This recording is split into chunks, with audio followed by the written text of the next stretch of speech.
mama yonke into idlula kumama inqumo ithathwa umama ngifuna ukuya edrobheni umama ihlukana kanjani la insizwa mayisiganiwe ukuthi nakhu okukamama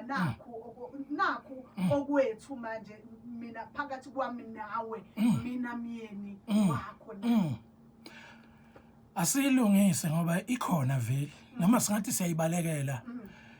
khona imizi engeke iqhubeke ngoba insizwa inothando longaphezulu lomzali kanti ngifuna ukukutshela into eyisimanga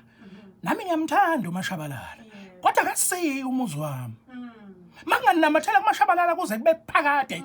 kuhamba abaqoti ngicina ngingaganiwe icala lehlela mina asibathanda abazali kodwa singabathandi ngothando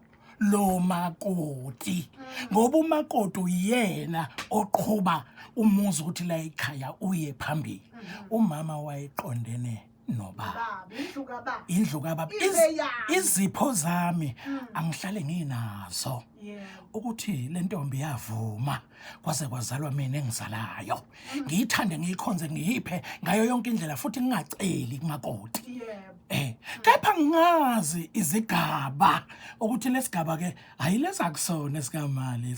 lesi sikamakoti umuntu wasemzini ngingaphambanisa izinto ezidinga umakoti fanele njalo ngiye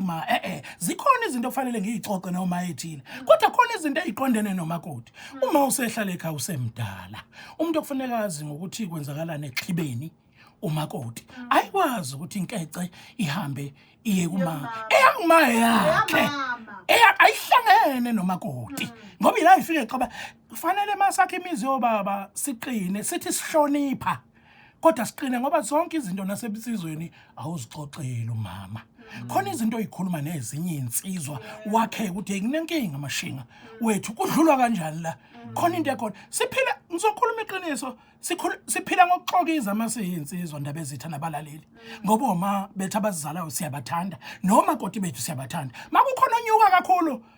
ngolaka wena uyathambisa udawu wena uphinde futhi nangapha kodwa ilanga liyaphuma liyashona umuzi yakhe ngoba mawuke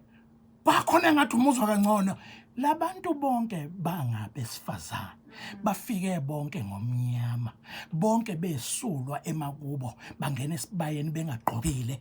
babulawa bengcwatshwa